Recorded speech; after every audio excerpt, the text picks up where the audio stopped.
The Global Latin Factor Podcast. Welcome to another episode of the Global Latin Factor Podcast, where we talk about Latino everything. Welcome you and all to another episode. Make sure you subscribe. Make sure you go follow on all the podcast platforms you listen to. Thank you very much for the ones that are already listening to. Today, we have another. I think every person that comes to the podcast that takes time is very special because they have their own story. And this individual is no different. We have Mr. I apologize. J-Kruz. That's right. We cruising with J-Kruz. And on-air personality, TV personality, host, podcast producer, from what I hear. And I'm pretty sure much more. How you doing today? I'm good. Excellent. Hola, ¿cómo estás? I'm great, brother. I appreciate, again, the time. I know that you're super busy, but thank you. It's greatly appreciated, especially in the holidays. Everybody's getting ready to, get everything situated for Christmas, Navidad, and all that. So, gracias. Well, no, thank you, bro, for just, reaching out and thinking that I'm, worthy to interview for the Latin culture and representing. So I appreciate it. Absolutely. We met a couple of times before. You're super cool in person. Your personality stands out as, some of the places that you might find online that it says, because you are, your personality is dope and your story, I think, is very interesting. I think people might find inspiration in the things that you've done and continue to do so. Absolutely. But before we get too serious, let's go ahead and do what's called Preguntas al Chile. So Preguntas al Chile pretty much is rapid fire questions just to get to know. So I know that you're Greek and Puerto Rican. I'm sorry, Dominican. Dominican, yeah, you got it. Even though you live here in Texas, so a lot of the Texas culture, we have Mexican food. So some of this are going to consist of some platillos mexicanos. First question. Yeah, for sure. Tacos o tortas? Okay, so tortas, or what's the difference? I'm not sure. Okay, are we asking so what's the difference? Okay, so tacos, the Mexican tacos, or do you like the tortas, the ones with the bread on it? Then you can put different kind of meat, like fajita and different things like that. Oh, okay. See, I wasn't really familiar with that. So you throwing me off already. Now, if you would have said corn or flour, I would have said flour. That's the next question. Look at you. You're getting ahead of me. Okay. But I think I'm going to go with the tacos over the tortas. Oh, absolutely. All right. What about the corn tortillas or the flour tortillas? Absolutely flour. I cannot. And I'm not trying to be extra go hard on the corn tortillas, but I can't stand them. I love corn tortillas. I'll take a defense to that. I know, bro. I try to be careful with that because I don't want to offend all my Mexicanos. But man, I do not enjoy. I don't even like their smell because I don't. Well, I've been to the Dominican Republic, so the cuisine itself is different. I've been to Santo Domingo, so I was over there and I see that there's difference because I didn't see a lot of corn, but I did see a lot of plátanos and bananas and things like that. That is different. It's way different. So I know where you're coming from. Absolutely. I will eat plátanos every single day, bro. Like I love plátanos. Like for real. Like I love plátanos. Okay, so we tested your Mexican culture. I don't know if you knew that. And I know that you're I know. half Dominican, half Greek. But again, we'll have some of those questions for you. So don't get me wrong. Right, cool. Gorditas or sopes? Do you know what those are? Say it again. Gorditas or sopes? Do you know what those are? See, God, again, you're really getting me with these because I'm not sure. I know if you show me them, I'll know. But again, I'm not really. I don't know right now. I don't know what the difference is and which one they are. We'll move on to the next one. What about have you ever had a Mexican Coca or a jarrito, the sodas? Yeah, I'm gonna go with the Coke all day. Mexican Coca-Colas is the shit. I love those. They're super strong and they will. It's extra. That's that extra sweet and it's extra. It's like pow. What about the aguas? You like the aguas frescas, the different flavors? I do like the agua frescas. Horchata, Jamaica, or tamarindo? Which one do you like best?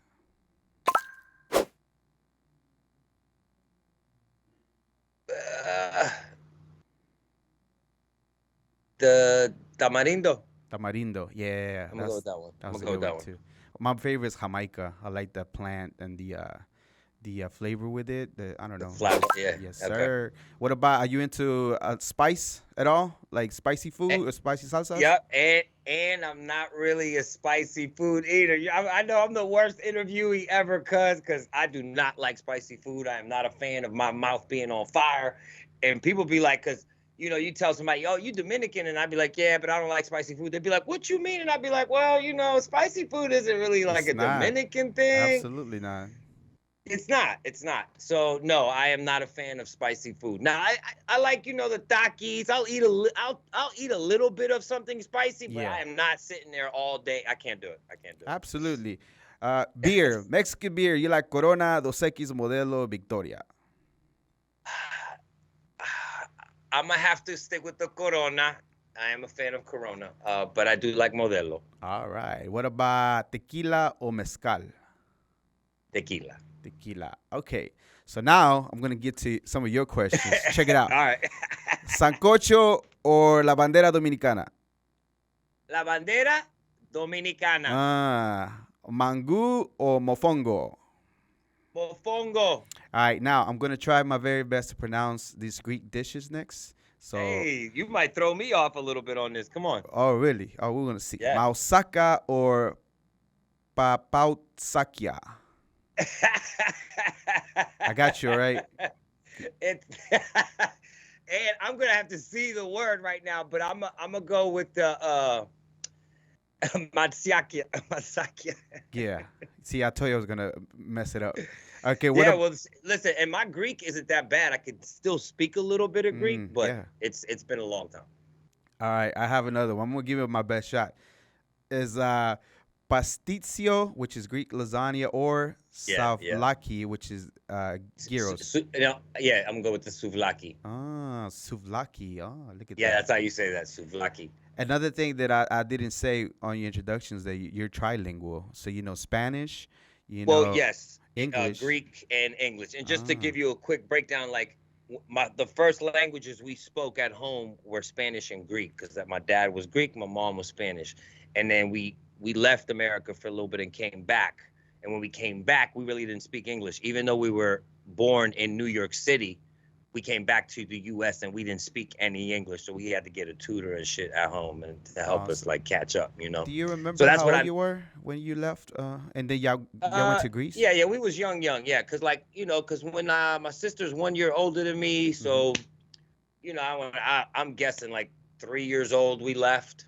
And you came back when you were 12. We lived in DR for a little bit. Then we lived in Greece for a little bit. Then we came back to America. When we came back to America, we ain't speak no English. Put it like that. Okay, so you came back when you were 12. Did you have to take ESL? Because I wasn't born here either. I was born in Mexico. We took ESL. We had to take those. We had to go to the other classes where the kids couldn't speak English that well. We went to all those classes. Yeah. I don't know if I was necessarily 12 exactly. It might have been a little bit earlier than that. But, yeah, we had to get ESL classes, all that. Yeah, how did the kids treat you? Because, again, I wasn't born here either. I was born in Mexico. Bro, I call myself an American immigrant because I was born here, but left for a while and came back. And when I came back, a lot of stuff was new to us because we grew up in a household that had Greek and Dominican culture. So it wasn't an American culture. Like we didn't know about slavery. Yeah. You see what I'm saying? Absolutely. Like we didn't grow up, we didn't know about color of skin. In my house, my mom was chocolate and my dad was like an olive guy walking around. He was a more pale, more white. So we didn't see color. We saw two people who loved each other and we were the product of it. Yeah. And skin color, because my brother's darker. Like out of the three of us, he was the darkest, Yeah. And we just didn't see color. Like those issues didn't come up until we started seeing how society was. Around us, you know what I'm saying? Absolutely, and I think it's a world thing, but a lot of it is a U.S. more thing than anything. For sure, yeah. It's I think America is a dope place. Absolutely. For freedom, and you could do all that, but it also has its negatives, right? The things that you come in contact with, that people from other countries come here and they appreciate certain things a lot more than we do, and we take for granted a lot of stuff because we grow up in America. Like first generation people who come from other countries and come here, you usually see it. Really hard workers. They do this, they do that, they work hard, they get with it. Now their kids, their second generation, not always as hard workers as they are. Why? Because they worked really hard, put them on, and now they're spoiled. So they don't have to do what mom and dad did. So they don't have the same work ethic. They don't have the same sacrifice type of deal. They're more spoiled, so they don't have to. Now, their parents have done better, so they could get them in better schools, shit like that. You know what I'm saying? So it's that cycle that you see sometimes where the second generation that is blessed from their parents coming here and working hard just doesn't work as hard as their parents did. Yeah, that's true. Absolutely, because we see it also in the Latino and the Mexican community, like what we call Chicanos, like a first generation Mexicano, which a lot of them get the stereotype that they're, don't work so hard and different things like that. But, what for when the parents already busted it behind? Don't get me wrong, they still have the ethic of trying to work hard, but they don't have to so much because their parents sacrificed a lot, which is the same thing from I'm still born in Mexico, as I mentioned earlier, but I seen my dad work really hard. So I seen that it's important to put those hours in, and then it is. And it's satisfying, you get something from it, putting in that kind of work. And again, I worked hard in life, and my kids, they don't have to go through what I went through at their age. Yeah. Like what I was going through at their age, they don't know nothing about that. They don't know nothing about that. Now, it builds character. Tough times builds character. I get that. So, they don't get to experience that, but I try in other ways to teach them how important it is to know how to work hard, to get things on your own, to know how to stand on your own feet and all that shit. You know what I'm saying? Just because I did really well doesn't mean I'm going to make the road really easy for you, because an easy road does not create a tough person. I think you mentioned it in another interview about that, how they're a little softer. They're a little softer. The generation. But it's because of your fruits of your labor. Think about it, my G. Every rapper we know, right? Every successful rapper we know, right? Their kids are not cut from the same cloth. No. Their kids aren't gonna be like them. No. They're not. They're not. They're just because, especially like not to say that I know Jeezy. I mean, I've interviewed him, but I don't know the man that well. You talking about Lil Jeezy? Young Jeezy and his child. No, you talking about Lil Jeezy? I heard that. Just saying, Jeezy's son is not gonna be a trap boy. No, I heard about the interview. You accidentally called him into the stage the wrong name. Oh yeah. My bad, I didn't mean to put you on blast, but I thought it was interesting. No, that's one of my worst, most embarrassing moments ever. But yeah, it's I also can one picture of my you most dropping memorable. you to one knee, because I seen you MC before. I did. I dropped the one knee. I was like, Little Jeezy, and I think I did it. I think I just killed that shit. I'm like, I'm walking back to the off the stage, and I'm like, yeah, my boss is looking at me like, yo, bro. And then Jeezy's people are like, yo, man, who the fuck is that clown? Y'all need to fire him. You know who it is? It's the motherfucking snowman. But I agree with you. I agree with one thing on that part, because I heard different interviews about him, because you also mentioned before in another podcast that he's not street. He just paints that image of it. He's just not about that. Like Gucci Mane. It was more. I think we've all come to the consensus that Gucci Mane was about that life more. I do feel that Jeezy was a hustler, right? Yeah. He rapped a lot about being a hustler. I would say he rapped more about being a hustler than being like a killer or somebody who would take you out if you fucked with him per se. You see what I'm saying? Yeah, but 80% of them. The hustle. But 80% of rappers, it is a persona. They're not really about that. Like, they just telling the story about it. There is a few like Gucci for sure. They're about that life. And I'll say this: I think we're all about that life. Like anybody who grows up in poverty, can be pushed to that limit. Any human being in any situation can be pushed in that limit. But especially for us, we say we about that life because we're surrounded by it. Sometimes we're forced to pull out that gun and shoot back. But necessarily, how many of these guys are actually cold-blooded killers, though? Yeah, that's true. That's the difference. You see what I'm saying? Because there's a difference between, I'm down to do some dirt, but are you a cold-blooded killer? Because that's different. And sometimes they paint that persona where they can kill 5-6 people and go right to sleep. Yeah. Yeah, there's And people it like takes that. a certain kind of person to kill that many people or kill somebody and go home and go to sleep. Yeah. Because it's not that, from what I hear, I've never killed anyone, obviously. Mm-hmm. From what I hear, it's not something that you just take lightly, right? Yeah. Like, it's something that bothers you, right? So Oh yeah. I get it. The culture teaches us to be like tough guys and be like, man, fuck that, plow, I'll kill you, I'll kill anybody. I'll go in the crib, run up in the crib, we take everybody out. Really though? Mm-hmm. Are you gonna go in the crib and kill 5, 6 people? You're gonna kill a grandma and a 6-year-old? You're killing the kids? You're that kind of ruthless of a person? Because if you're on that level type of killer, cuz you belong in some other shit like the cartel or some shit that can really use that kind of person. Yep. You see what I'm saying? Absolutely. Like, so I do feel like sometimes it very much it is a persona. Not to say that none of them have it in them to take it to that level, to kill somebody if they have to shoot a gun way quicker than some other people because they grow up around it. We grow up in the middle of it. We're pushed to do it sometimes. But I do feel that we exaggerate how much of cold-blooded killers we are. Yeah. And I say we because it's the culture. It's Mexicans. It's black. It's the streets. It's poverty. It's all that. You know what I'm saying? Yeah, people do have to go through some hard stuff, and then that hard stuff, like boxers, like a good at least 90% of the ones that are the best boxers there ever been.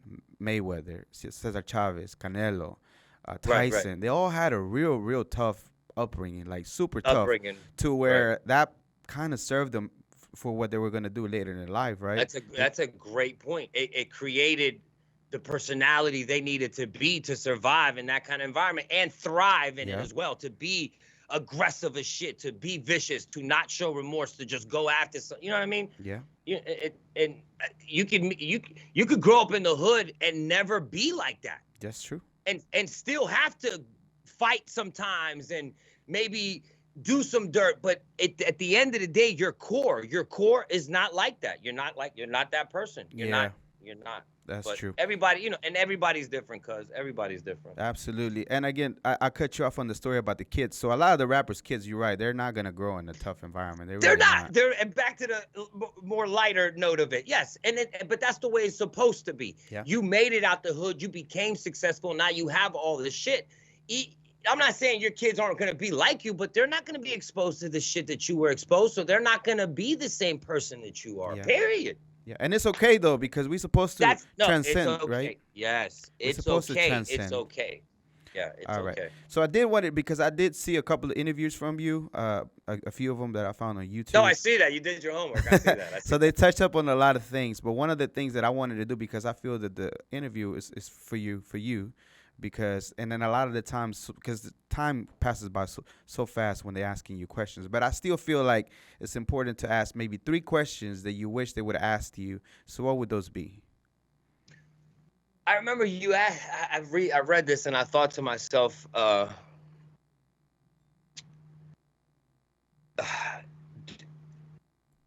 what, like sometimes, okay, how difficult is it to get into radio? Yeah. Okay. Now, also, radio isn't as popular as it used to be, right? It's Absolutely. Not like it's not your number one choice of source of entertainment anymore. You got Spotify, you got YouTube, you got this, you got that, you got apps, you got your own playlist. They've made it so you can entertain yourself without the need of radio. Radio will be around. But for anybody out there who is still might be interested in radio, please understand that the best way for you to get your foot in the door is to just get a job at the radio station. I don't care if it's in promotions. I don't care if it's in sales. I don't care.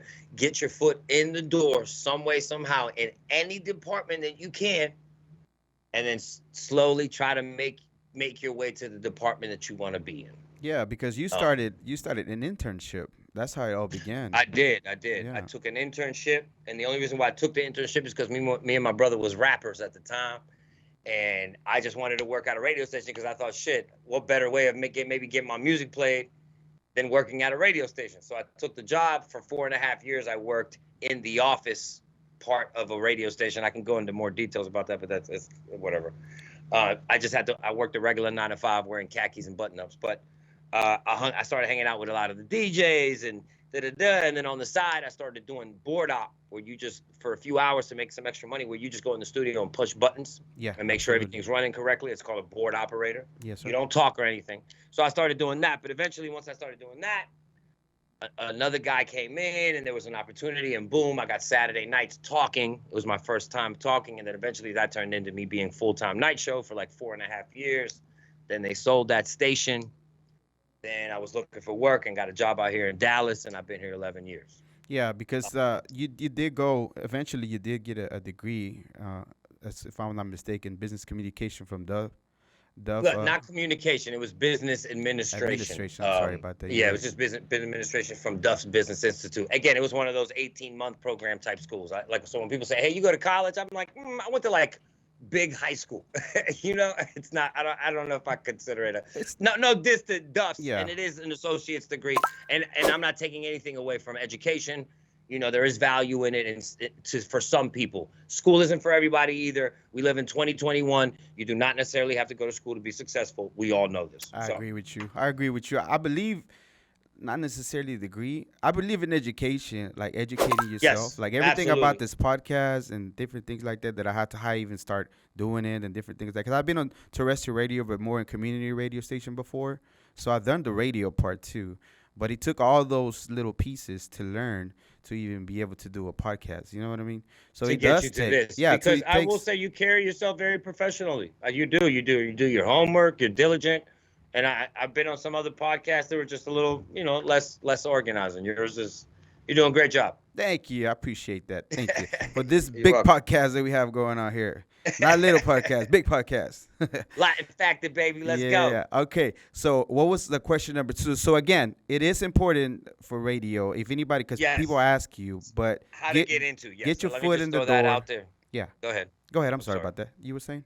No, I just, and then I would say, what would be the second question people ask me? Somebody recently asked me the other day, how do you stay so? Because radio can be tough. The world of entertainment can be tough. There's up and downs. You can lose your job. You can lose your livelihood. Overnight, things change. If your ratings go down for too long, you're out of there.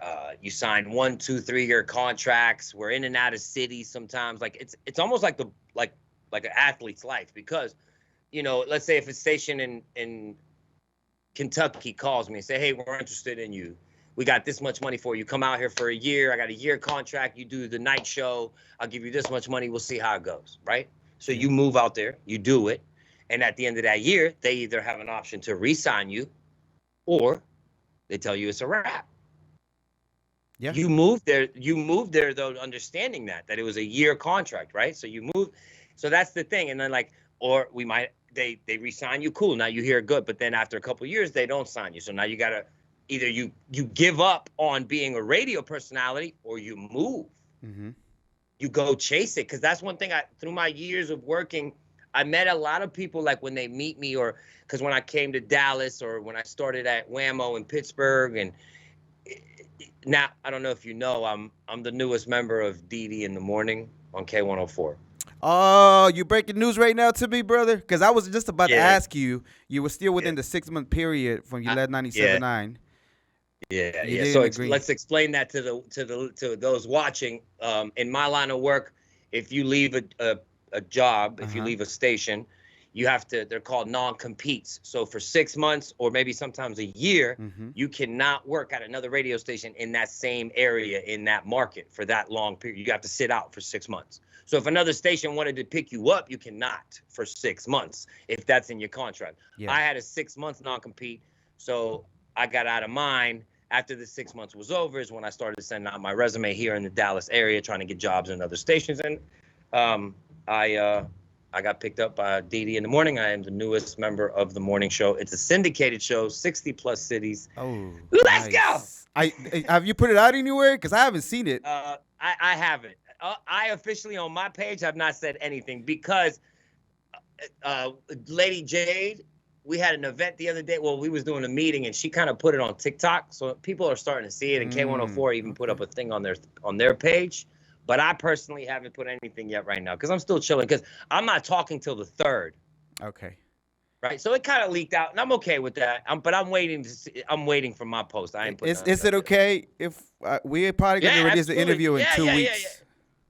Go ahead, say that. I'm sorry. I didn't... Apologize for interruption. In 2 weeks, we can release the episode, but we can definitely do it within 1 week. So if it's okay with you, we can go ahead. You can put this out whenever you want. You can put out tomorrow. I do not care. Within 1 week, brother. I'll tag you on it to make sure that you good. I go on my first day is the 3rd because they're going on vacation and all that. So when we come back, that's when I'm going. I feel like it's too early for me to say anything right now. I'm good. All right, it's all good. Again, big congratulations. It's huge. Thank you, man. Thank you. So anyway, but that's back to my point. You can't. I've come across a lot of people who always be like, oh yeah, I used to be in radio, but then I lost that job, so I kind of gave up on it. Where when I lost my first gig, there was no way I was just gonna give up on being a radio personality. I went and I looked for work. I sent my resume out. I was looking out, and then I took a job in Dallas. I came all the way from Pittsburgh to Dallas. I was scared as shit. Yeah, that was a big change. 2010, from PA all the way to over here. Yeah, 2010, about 11 years ago, I made that decision to move. Now, best decision I ever made in my life, but I was terrified. Change of culture. I'm an East Coast boy, bro. Absolutely. I grew up on Jay-Z and Nas and Mobb Deep, and I'm moving down to the South, and I don't know nothing about nothing. But, in life, you got to take those risks and believe in yourself, and that's usually when I take risks and believe in myself, it paid off, just like I did with this leap. I left 97 on the beat on good terms. Nothing bad to say about Radio 1. I loved the opportunity they gave me over there, but I got to a point where I said I needed something else, right? So I walked away from my contract after it was over. I didn't re-sign. I said, okay, I'm good. I'm going to go look for some other opportunities. I sat out the 6 months. After the 6 months, I started sending my shit out. And boom, somebody recognized my talent and picked me up. Shout out to D Morning. I appreciate you sharing. Again, big congratulations. I think that somebody mentioned you were born for this, and there's no lie. Even though you were going the rapper way, and I want to ask you in a little while about that. but again, so there's a story about this. I think it was this general or somebody, right? They went into this island they were gonna invade. And to make sure that they didn't have no option, they were gonna win. That general, whoever was, burned the ships down.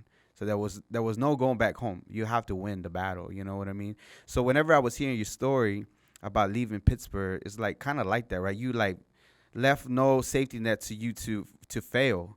You took everything, your belongings. Yes. At that time, it was your and my family, cause I brought my girl, the kids. I brought the whole team because my thing was like, I could have came out here by myself. You know what I mean? I could have left everybody behind and did the whole try to go back and forth and be a dad and then come here. And I was like, what? I can't be a dad like how I want to be and be with my girl and then go over here. I can't do that. So we came together. Not only that, but still that safety net behind that. Like if I fail, I still got a home over there. And then you literally just burned the ship. That was like, nope, we're gonna go ahead and come this way to the top 5 market in the world, and we're gonna make it happen. And for what I remember in your interviews, you just been hustling every single time. Because that's another thing about you that I noticed, that you out there hustling every single day.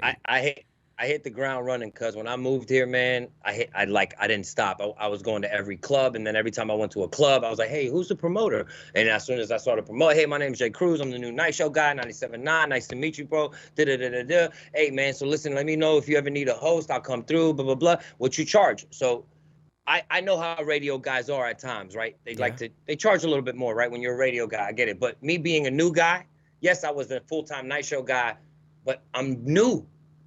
Brand new city. Don't nobody know me. I'm not coming out here charging $500 for appearances, $1,000 for appearances. You fucking nuts. I'm brand new. So I hit him with the low. I hit him with the low. Hey, how much? I was like, boom, boom, boom. Oh, for real? Yeah, man, come on. Then book me. Boom, let's go. Boom, got a gig. Next, boom, got a gig. So I hit the ground running. I took the initiative to go to places, to go to clubs and meet people. And, I didn't act like, I didn't come here with like this, oh, I'm the night show guy. I'm the out of town new dude. I'm the, it was more like, hey man, my name's Kruz. Nice to meet you. I'm from out of town. Boom, boom. Let's rock. You know what I mean? Yeah. And I feel like people embrace that. People like that about me, that I came down like humble, like ready to meet people and connect. And I'm new here. This is y'all city. I'm not going to come here and just because I'm on the radio station, pretend like I'm in charge of y'all city. Yeah. Now I got to pay my dues, meet people, rub shoulders. And that's what I did. And that's why I feel like a lot of times people feel like I've been here for way longer than I have. Sometimes people be like, Cruz, how long you been here? And I'd be like, 10 years. They'd be like, for real? Because it feels like you've been here for like 30. You know what I mean? Yeah. But I feel that's because I move so much and mingle so much. And, I could, and then 10 years ago, it was a little more separated. Like I could do the black clubs, I could do the Latin clubs. Now it's like more blending, like, the world's more blending. But back then it was a little more separated. Yep. But I was everywhere because of my demeanor, being Dominicano, growing up with black people, like I could do both. You know what I'm saying? I got no problem going to each one. And my diversity helped me a lot. Just get around and mix everywhere. And you had every right to feel that way if you wanted to when you came over here. But it says a lot about your upbringing because you were number one in PA for my understanding. In Pittsburgh, in Pittsburgh, yeah. You were number one for number one night show. Yeah. So you did have but again, it says a lot about your upbringing, and I don't know if it was more of your mom, but I think it's more of your mom's side. As far as the Latino, like we come more with a humble approach, and even though sometimes we undersell ourselves, but at the end of the day, you knew what you were worth at that time, but at the same time, you knew that it was somebody else's home that you just needed to make relationships, and I think you've been successful. I've seen you MC plenty. So actually, we MC'd together before a few shows. I was gonna say, I swear we did, right? Okay, yep. yeah. The one that I remember more is because I was more of I still do it. I still do private gigs like weddings and quinceañeras and stuff like that. Not so much clubs. However, I remember the one. It was who was it? The one from Houston, Slim Thug, and it was it was at Tequila. I remember, and then you were there too, and I went berserk on the mic because I was just so much energy. You know what I mean? But it was not. It was like too raw. I wasn't in control of a lot of things, and I was like. But I remember you were. I looked back at you. You gave me this look, and I'm pretty sure you don't remember what I did. You're like, what the heck is this crazy little dude over here jumping around? Hey man, it's cool. Hey, it's a learning experience, man. Controlling a crowd and being on that mic, sometimes you gotta learn how to do it, and you learn what not to do, and we just not to get too overexcited about it. You gotta have the courage. You gotta have the courage to at least try. Oh yeah, absolutely. I love it. I love MCing still to this day. Again, I'm better with it.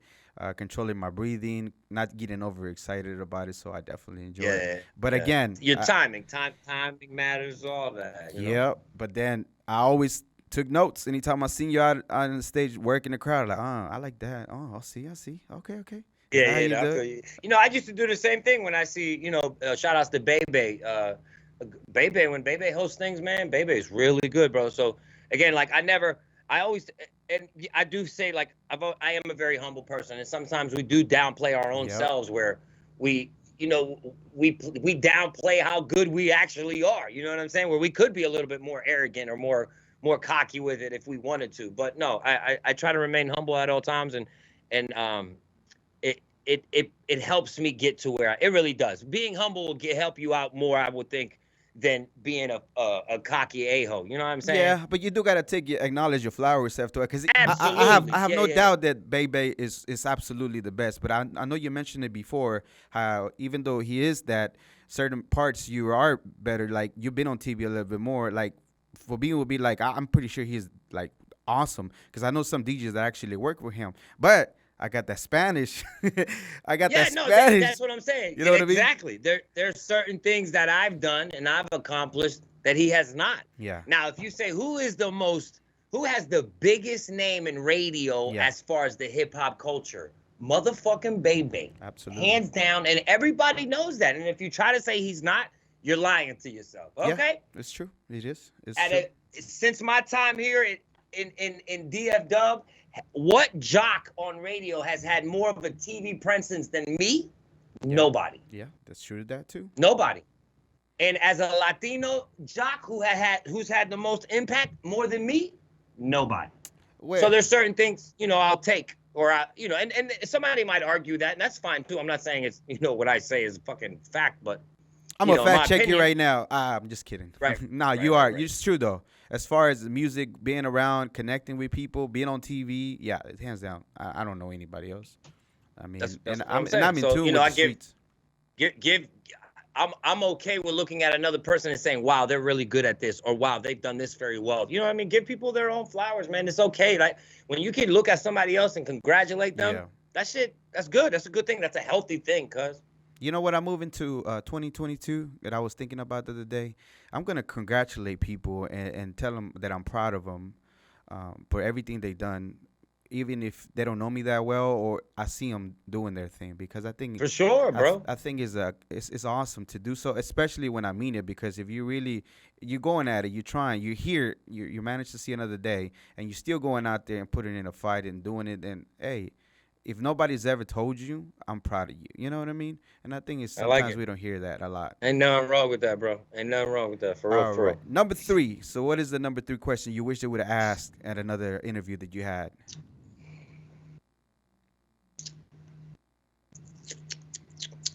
Let me see here.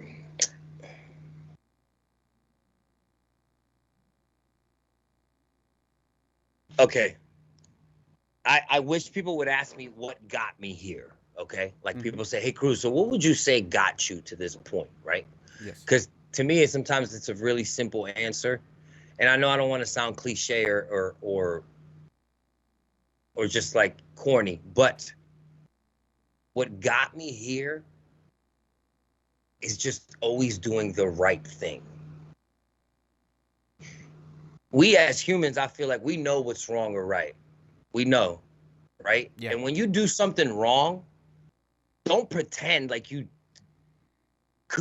had to do it. Don't pretend like, oh, it's, don't give yourself excuses. Own it. The shit was wrong. You did something wrong. It's wrong. Eat that karma that's coming. Understand that every wrong decision you make brings a little bit of bad energy and karma towards your way. So what that means is, and I know this might sound a little crazy, the more bad decisions you make, the more bad karma you create. Every time you make a selfish decision that affects other people in a negative way, that's negative energy you're building around for yourself. And when you're building that much negative shit towards you, you are going to block blessings. You're going to block positive things coming towards you, right? Yeah. I am not the most ready person. I am not the most prepared. I'm not the smartest. I'm not the most diligent. I'm not the most anything. But opportunities just keep coming to me in my life, cuz. And I feel like because at the end of the day, at my core, I'm a solid person. Right. I don't steal. I don't lie. I don't do people dirty. And I'm not saying I'm perfect by any means, okay? By any means. I'm just saying the important things, the big things in life, the things that matter. Right. If you take care of those things, cuz, and again, I'm not saying if we're on the phone and you say, hey, Kruz, how far are you? And I'm like half an hour away, but I tell you 12 minutes. That's the Latino. That's the Latino in you, bro. Yeah. I'm not saying I don't do that. I'm not saying I don't lie. I'm not saying that. I'm saying I don't do things that are overly negative and hurt other people. Oh yeah. You feel me? Yeah. And that could be that comes in a lot of ways, right? That can come in a lot of different ways. Like it could be relationships with your girl, with your friends, with family, with co-workers. It's just be careful the decisions you make because you create your own reality that's going to be surrounding you. And if you make bad decisions and selfish ones all the time, you're just going to have this negative energy cloud around you at all times, cousin. You will not see success in life. Absolutely. And whatever you're chasing, you won't see it. You won't see positive things. So yeah. When people say, what do you owe your success to? I owe my success to, and again, I know this sounds corny and cliche, to just being a solid dude, cuz. Yeah. There's a guru that I listen to often, right? And one of the things that he said one time was, you got to do the right thing for right things to happen. You have to do the right thing for right things to happen. And it makes a whole lot of sense if you think about it. If you eat like crap, then it only makes sense that your health is not going to be the best. If you don't exercise, if you don't take care of your body, if you're always stealing from people or doing bad, if you're always lying, all those things are bad things. They're not the right thing. So it's only bad things are going to happen to you. That's what you're, right thing. And you don't have to be religious for that. Oh, that's not a religious thing. Absolutely that's just like like your own. And my thing is, people kill me. Like when you do wrong and own it. Prepare for the negative energy, because you just made 5 really bad decisions. Okay, so don't be surprised when it comes. Yeah, Don't be absolutely. surprised when that shit comes around, because it's gonna come around. Yeah. So, just own it. So I would, try, if you want to see more success in your life, try to start off with just making better decisions. Yeah, and integrity takes you a long in way. your everyday life. Yeah. Just make better, kinder, nicer, unselfish decisions. Don't hurt other people. Don't hurt other people along the way. Absolutely. It costs nothing to be a decent human being. It costs $0. And All right. it's easy for us to say that. I know we all go through shit, bro. You wake up, we all have problems. I get it. You could be in a bad mood. I'm not saying that. Again, I'm not shit. I don't want to, that speech I just gave, there's days I don't want to fucking hear it. No, I'm not for real. And if you are having a really bad day, I'm not going to try to give you a speech like that the day you're having a really bad day. I'm going to wait till you've calmed down a little bit, because at that moment, when you're feeling pain, when you're feeling hunger, when you're feeling thinking, you're like, man, I'm going to go do this dirt because I need to fucking eat, then go do it. Yeah. Go do it, man. You got to eat. I get it. But you're still doing wrong, though. That is true. I'm not saying it's not necessary for that moment, but just understand you're still doing wrong. Yeah. And eventually try to make up for it later. But if you need to do it at that moment, I get it. You know what I mean? Just be ready for the consequences. Exactly. If anything comes around. It's coming. It's coming. One thing that I didn't see on all the interviews that I checked out about you is your name. I kind of sort of see why you went with J-Kruz. And there's another J-Kruz, but he spells it different in California, Yeah, right? he spells it with C, and I know him. J-Kruz from Cali. He's an amazing jock. I look up to the dude because he's a very well-known Latino on-air personality in the country. So J-Kruz is big, and he does spell it with a C. Yes. And that's my homie. Yeah, my real name, I don't really like to talk about it, and not that I'm ashamed of it. In my world, I just went with my radio name. But my last name is Greek, and my first name is boring, and it just throws people off. So I don't even, J-Kruz is way better. Okay. Yeah, that's what I'm saying. But why J-Kruz? The initials, because my real initials were J.K. Yes, sir. And I remember when I first got my first gig, bro, it was funny because me and wifey, we sat down, and I had Mike Geronimo. I had Mike Geronimo. Are you serious? Why that one? I had Mike Ramirez, Jay Hernandez, because I wanted something to bring out my Latin, to represent my Latin on the radio name. And shout outs to me being Greek, but I just didn't see the go with a Greek name for hip hop. You know what I'm saying? So when you were picking your name at that time, why did you feel it was important to be somewhat related that Latino community can see and kind of sort of relate to you and show that part? Why did you feel at that time it was important? Because I've always been super proud of being Dominican, and I love my mama, and I would always, that was, to me, that was it. I love being Greek too, don't get me wrong. My dad died when I was really young, so the Dominican culture was just more, it was, mommy was there, mommy, Dominicano, it was just Dominican music, the Spanish music. It was just, it was just, that's what I wanted to represent me. I got you. The Latino in me, I wanted it to shine and stand strong as a jock. I wanted it to be front and center. Yo, I'm Latino in hip hop. What's up? Yeah, awesome. That's what's up, bro. And then again, I see the J-Kruz. Now, don't get me wrong. I grew up in a place where it was just black and white people in Pittsburgh. My young adulthood was spent in a place where it was just white and black people.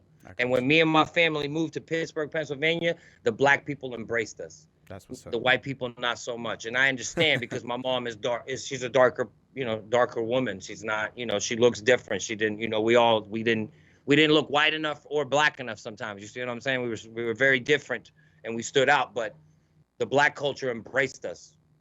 We were one of them. I was called light skin. Yo, come here, light skin. It was just, you know what I'm saying? It was just like that.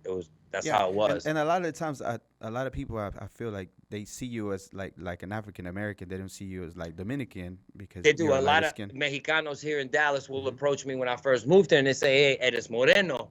Are you black?" And I used to be like, "Well, yo soy dominicano." You know what I'm saying? But I also get it too because Latinos from the East Coast tend to be different than Latinos from the West Coast or Latinos in Dallas and Texas. You know what I'm saying? The Dominican Puerto Rican culture is a little.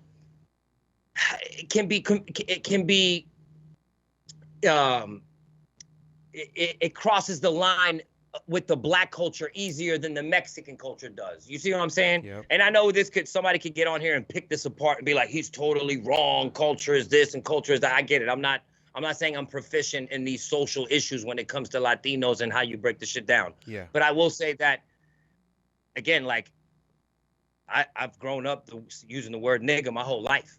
Yeah. Like, I was called light skin my whole life growing up. So I use it now when I'm on it. Yo, you know, I'm light skinned. I'm like, oh, Cruz, light skin. I'm used to that shit. And I get it. Somebody who's proficient in Black history can sit me down and say, hey, this is why you are not light skinned or whatever, and can break down why the reality of situation. But I'm just telling you the way I was raised. Yeah. That's it. And at the end of the day, to be honest, like Dominican people, they come from indigenous and African American people as well too.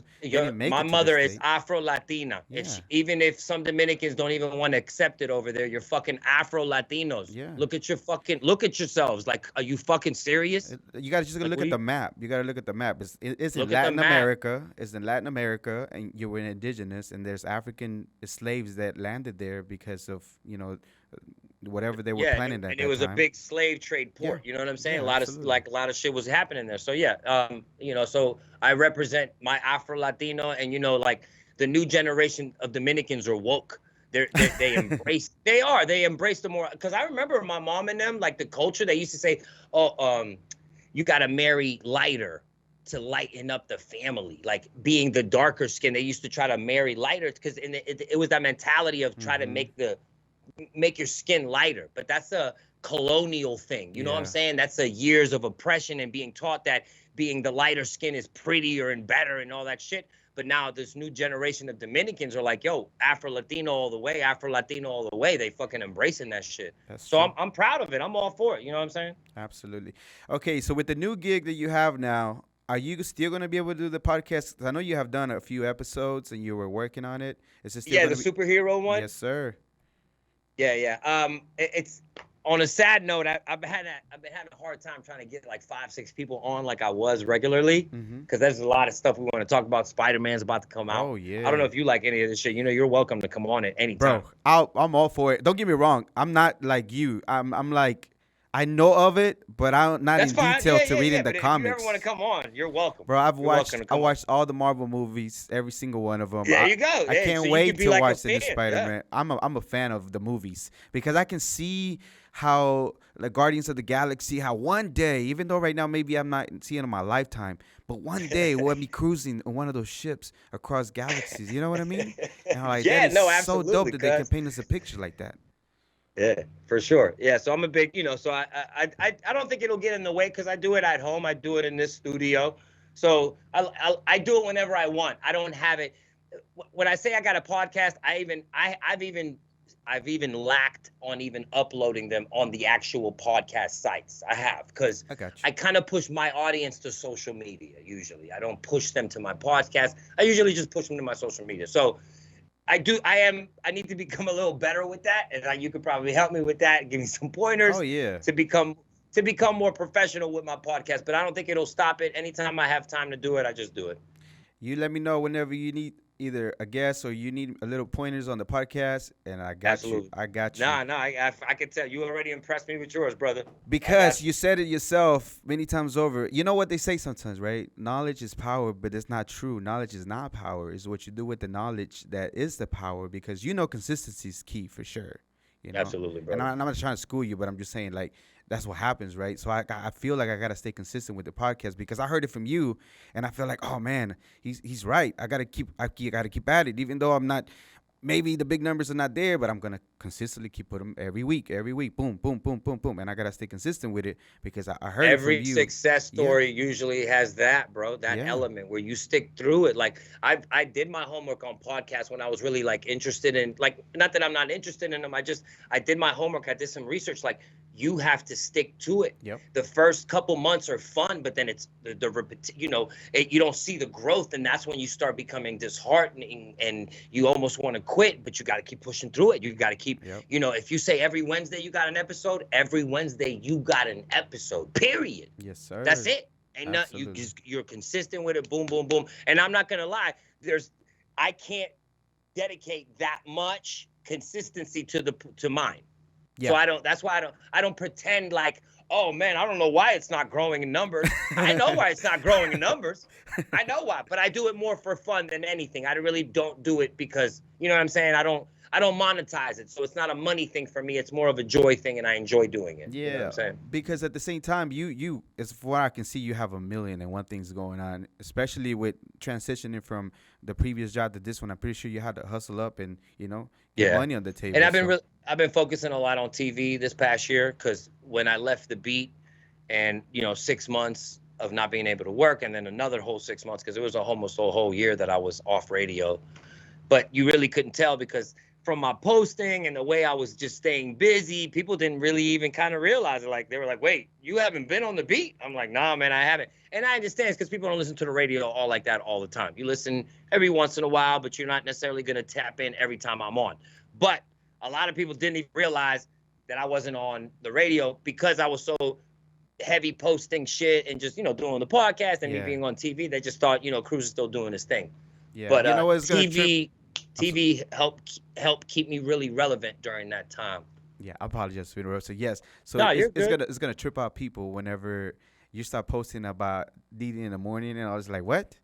Like K104, what? When did this happen? You know what I mean? You've been like almost a whole year of like not doing this, and then nowhere. Even after the post, and even after we put the podcast, I'm pretty sure they were like, what? When did this happen? And you've been like today my phone's been blowing up a little bit because right now on K104 they're running these little things that say, guess who cruised on over to the number one station? You know what I mean? Doing. And it's like, yo, it's your boy J-Kruz, man. I'm on DD in the morning every morning, kicking me out. I said something like, I'm gonna talk about hip hop. I'm gonna do talk about the daddy duties, and I'm gonna add some Latin spice to the show. I was like, mi gente, órale, way, we cruising. You know what I mean? Oh man, that's so dope. I can't wait to hear you. I'm gonna check that out in the morning. I said the órale way part because that's me representing for the Mexicans here, because I could have been like que lo que, ya tú sabes, you know what I mean? But that's all grand and dandy, but that's not, here in Texas we say órale way. Yep, that's true. Okay, one thing I had to ask is, mano a mano, how many projects? Did y'all do any projects at all whatsoever? Oh my God, bro. Me and my brother had so much music, and music that never even came out because I don't have it here in front of me. I wish I had one of my albums where I could show you the CD. So you actually did press the albums out. Y'all were Oh, I got it. You want to wait a second? I'll go grab it. Oh yeah, absolutely. Yeah. You want me to grab it? Right, yeah, go ahead. I'll show you. Yeah, so KRUZ is gonna grab, because he used to be he was a inspiring rapper, and him and his brother had a crew, mano a mano, and that's what he's gonna show me. They used to record, believe it or not, at the same place where Wiz Khalifa used to record. That was before he made it big. So they got to see each other recording at the same place before. So that's crazy. And I didn't know that he got serious to the point where he actually has some projects out, and that's what I wanted to ask. And it seems like he does have some projects that he got out, so that's awesome. And I wonder also if, with the way that music moves now, because it's more like you don't really need a label or anything like that. There's all kinds of platforms available out there now that maybe he might be able to upload some. If his new show that he got in the morning now with the K104 that he just joined DD in the morning, breaking right here with the Global Latin Factor, he might be able to still put out some of those music. So that's great to hear. And again, the man speaks 3 languages. Has been on radio for 16-year radio, not necessarily on the air, but he has been 8 years at a nighttime as far as a night show, and then he did in the morning show here in Dallas as well. And he's been on TV, and I'm going to ask him about that part too, because he's been with the CW33 network for some time, freelancing, and I do want to ask him about that part. I want to know, how did that come about? Because I think it's important to have that, and I think the man was built to be an entertainer in that sense. I really feel like it's. I appreciate all those compliments you was giving me. Oh, my bad, bro. I didn't know you were here, and I thought you was out. No, I got the AirPods on. So here's this is with the official album. You get in the we have put out. Okay. And what's the name of that one?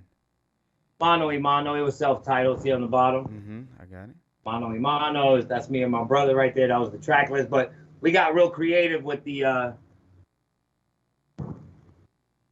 inside. We had a little cartoon. We did like all the superhero themes and stuff. What was your rapper name? Was it J-Kruz or was it something else?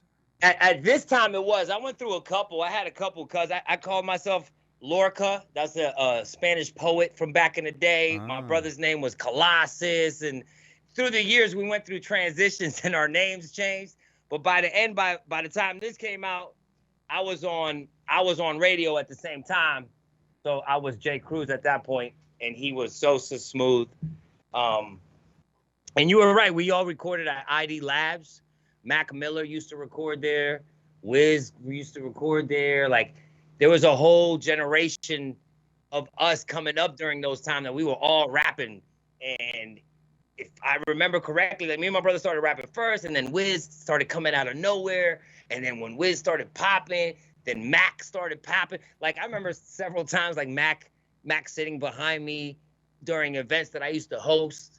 You know, and it's like when he was first coming up and he'd be like, Cruz, let me sit back here. I'm like, man, you good? Yeah, he sit back behind me and shit. Not to say that when he was super famous, we were like still in touch or communication or anything, but oh yeah, I got to see all those guys in like in their beginning stages when they was coming up. And it's crazy because when I first got my job here in Dallas, Wiz's Black and Yellow just blew up. And one of the first interviews I did here in Dallas was Wiz when he came through. And he came through to Dallas and it was like, yo, Wiz. He was like, what's up, Cruising with us? So that was a cool moment, you know. All right, hold up. Before you say that, September 23rd, 2020. Do you remember that date at all whatsoever? You know why it's significant? Okay, you posted a TikTok that day. And you were talking about the Dallas Cowboy game. And you said, we are going for an onside kick. And we are going for a field goal. So, have you changed teams? Are you still Have I changed teams? I'm just saying. You say we going for the onside kick, and we are going for a field goal. Talking about the Cowboys. I'm just saying, J-Kruz.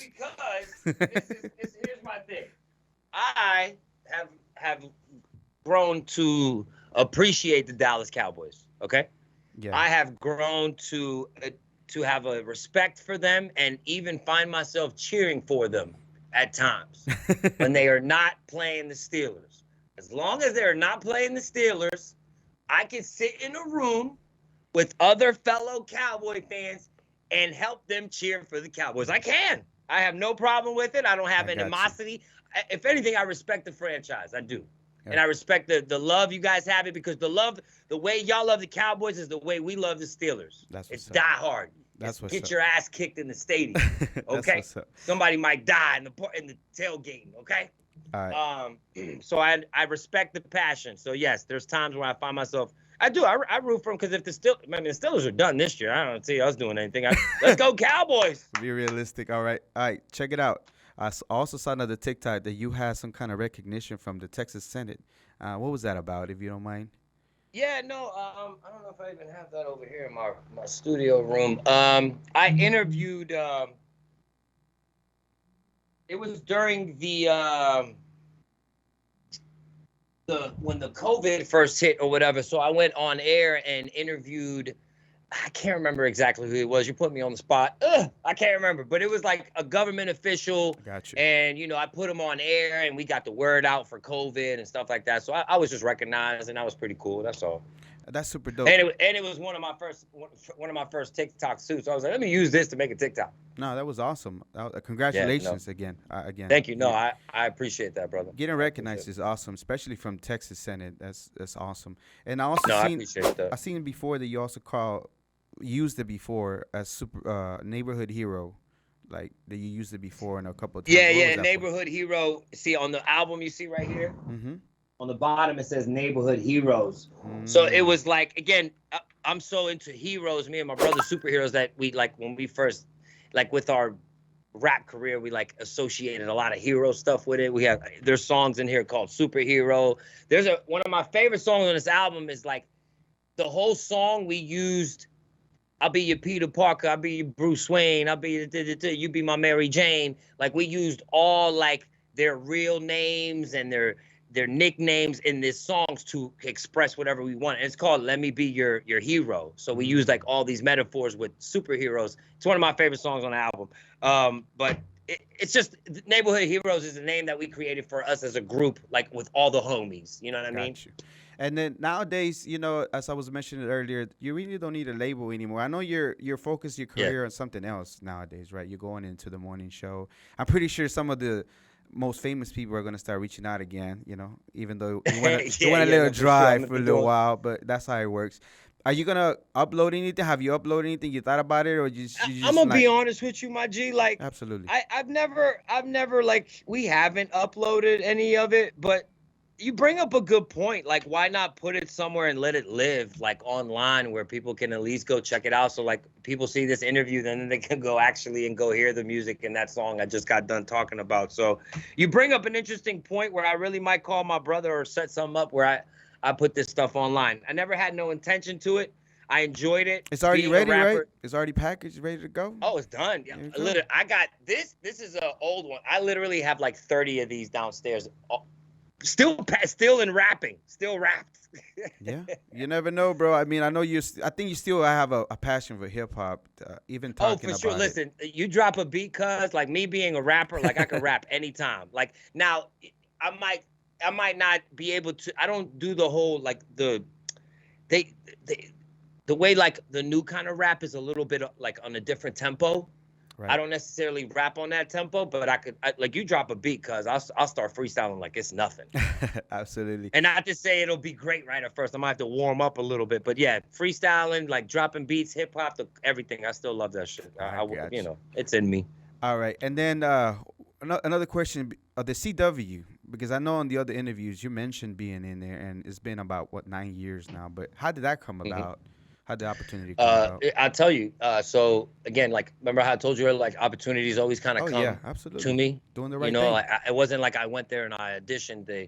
There was a situation where I was doing my night show, and then one of the camera guys knew somebody from the CW, and they were having like this meeting, and the guy was like, my man Muhammad from Dallas Weekly, right? He was a journalist and he was doing something with them, and he came on my local I had a local segment called Raising the Bar back in the day where where I interview up and coming artists, right, on my radio show. Yes, sir. So Mo comes through with this artist. I meet Mo Muhammad, and he's like, "Yo, oh my God, man, you got a great personality. Hey, I got this meeting with the CW. They want to So I was like, "Shit, I'll go with you." So I go with him. I meet this guy named Dave there. And me and Dave hit it off, and boom, 2 weeks later, I'm doing a music segment on the CW called The Underground. I remember that. I watched it a couple of times. I used to talk about 3 artists. It was about a 5-minute segment, and I did it every week. And then from there, they had me doing New Music Tuesdays. And then from there, I was a guest anchor, like with the rest of their actual morning show several times. I interviewed MC Search. I interviewed 7th Street, and then I did like a movie review segment, and then I did Street View, where I was in the street asking people questions. So again, I've been with them for like 8 years. Even though management has changed in there 3-4 times, J-Kruz has survived. Yeah, that's dope because it shows a lot about your consistency as far as like what you're doing. I think you enjoy the TV. I really do. I know it's difficult. I know it's harder. Go ahead. No, I do. When I was young, my first dream ever was to be like a movie star, cuz I've always wanted to entertain people. It's always been in me. I always wanted to entertain. And radio gave me that avenue because growing up, I made a lot of bad decisions that didn't necessarily set me up for the greatest path. And I threw away a lot of talents, not using them and doing dumb shit with my time. But thank God for radio because it put me in an opportunity where I could still use my personality to make a living, you know? Yeah. And do you think it saved your life a little bit or kept you out of trouble or maybe even jail getting into the radio? Yeah, well, music, I would say more being focused on music during that time in my life is what kind of kept me and my brother kept us out of a lot of shit, you know, just being focused on music and trying to become rappers kept us really focused. But my mom, I would say the reason why we stayed out of jail was mom's. Mom's was nuts. Mi mamá era loca, bro. She She whooped us. She was on us. My mom she didn't give up because, like, you know, dad died when we was really young. Like, she was, especially for my brother, because he was a little wilder than me. Right. But mom's was the reason that we stayed out of jail, to be honest with you. And then once we got to a certain point, we weren't that much of knuckleheads. We were like, okay, I ain't doing too much shit. You know what I mean? I'll do a little bit of dirt, but not too much. Yeah, well, I'm sorry for your loss. I didn't say it earlier. I know it had happened. I know it's been years ago, but still, so losing a father figure and things like that, and then being raised by a single mom and still turning around, because I feel that you still have been successful and continue to be, even with this new opportunity. So I think you're doing an awesome job for yourself. Absolutely. Thank you, my G. I think my dad will be proud. Absolutely. I feel absolutely. If he looked down on you, and I'm pretty sure sometimes you felt that he probably watching you over certain situations that might happen. You feel absolutely, like, oh, yeah, man. This shit never goes away, cuz. Yeah, absolutely. Like, he died when he was 38. I was like, what, 13 or some shit like that. So it's been so long, but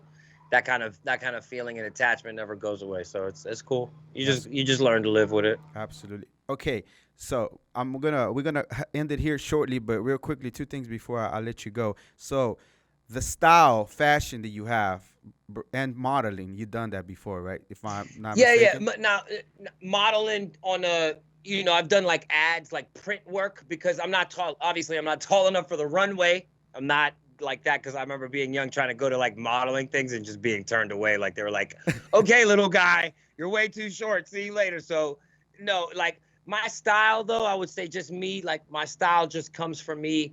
I was always like that, bro. I was always like trying to put together the nice shirt that matched the pants.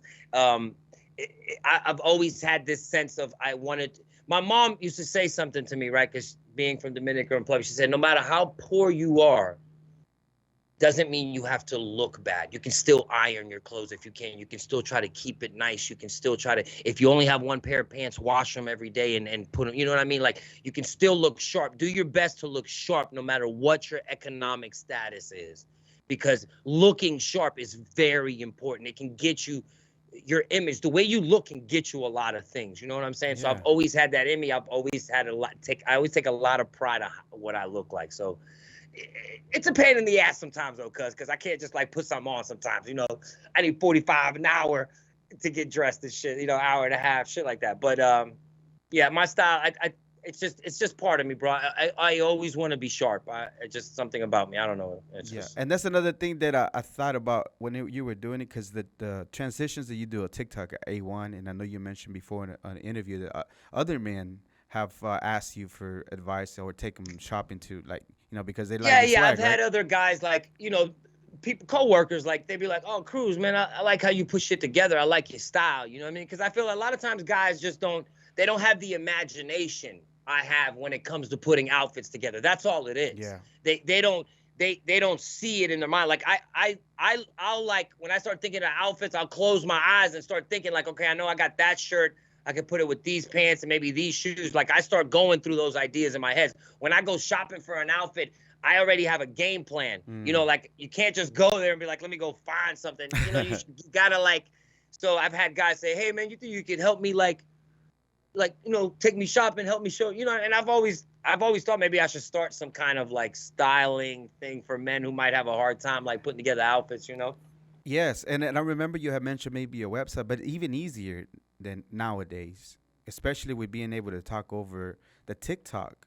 Like, you know what I mean? Growing an audience. Oh, yeah, just be like, hey, put this together with this. Yeah, like giving your opinions to what. Talk. I need some direction, cuz you need to set this and then monetize it, and me and you can split it for real. Again, I got your number. Again, reach out to me anytime you need. But I feel like it's such a thing that people want to see, that if you talk over to coach them how to do it, and then before you know it, guys will eventually get to you and be like, oh, you know what? Yeah, I see what he's talking about. I see what he's going with. My brother's all into that stuff more, like, but he's more the professional. You're giving me an idea right now. There's an outfit that I'm thinking sometimes people don't know how to wear this kind of jacket, and I got to show them how they can wear it. And you got the golden mic to talk about it.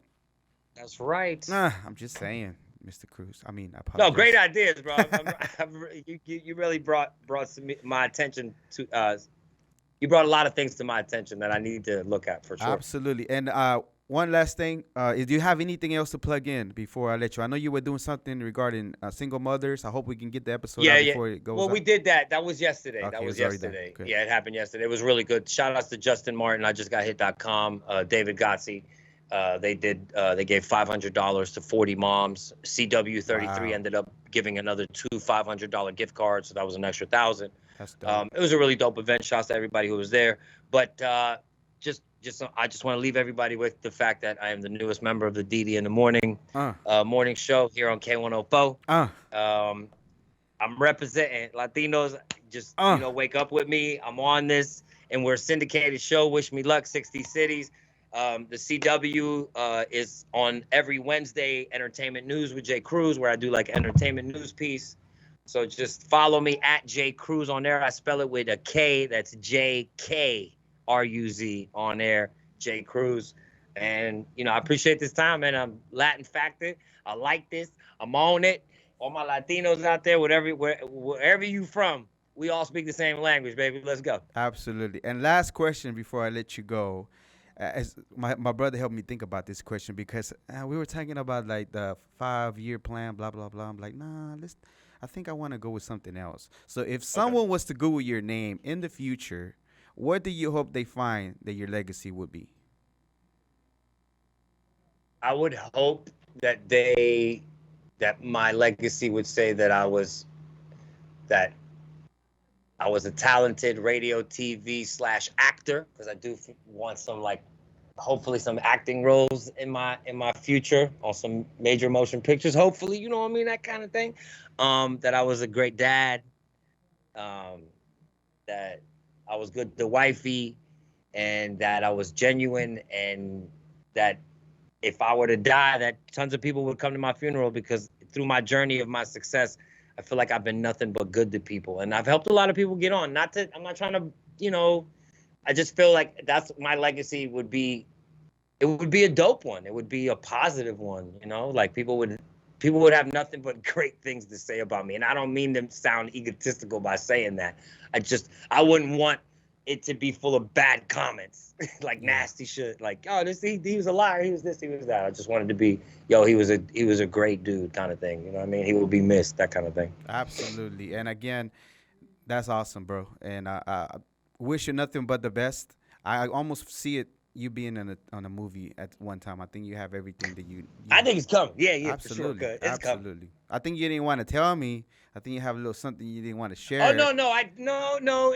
Again, unfortunately, the only TV I have in my career right now is the CW, which I'm not hating on it. I love being a personality on TV, but I would love to do some acting. I would like some actual, and I'm not dissing like smaller movies. I would like the opportunity to be in a big movie someday. That's all. I'm pretty sure you get because I understand that the craft of acting takes practice and takes this and takes that, and at the same time, I don't have a lot of that time or that much time to be going. I can't go away for 3 months or 4 or 5 months trying to zone in on my acting skills. Right. I just can't. So I would like an opportunity to be me in a major motion picture. But I thought that would be really cool. I think you make it happen. You did the raw video, beat up the block. You were on remember TV, that? Remember that? Yeah. I like that. One of the Vixen I had interviewed a long time ago that was on the video. That was dope. So I was like, man, hey, it's a little at a time, but I almost guarantee it's like practice over and over, right? For sure. The TV practice, being in front of the camera for the past whatever years, I've been having a lot of practice. I could see myself in the future on a radio TV simulcasted type show. I think I'm made for TV at the same time I'm made for radio. I just think something's gonna come along, something bigger, something cool. Absolutely. And again, if you never heard it from anybody else, I'm pretty sure you have. I know that we don't know each other that well, but I'm proud of you for the things that you have accomplished. You have a well-established career, and I think you are going to continue to do great things. So it was a pleasure interviewing. Thank you for the time. And you got my number. Hit me up. Man, listen, Latin Factor. You need a guest. You need a guest host next time you interview somebody. Bring me on, man. Come on, bro. Let me. I want to represent, bro. I want to represent. I got you. It's gonna continue. I'm gonna consistently put stuff out, and we'll get it to another level. Absolutely. All right. Anything else, Mr. J-Kruz? Nah, man. Just follow me on social media, y'all. J-Kruz on there. On TikTok, it's J_KRUZ. Man, we cruising. Absolutely. This is the Global Latin Factor podcast. Remember, we are just like you. We are despising this melting pot.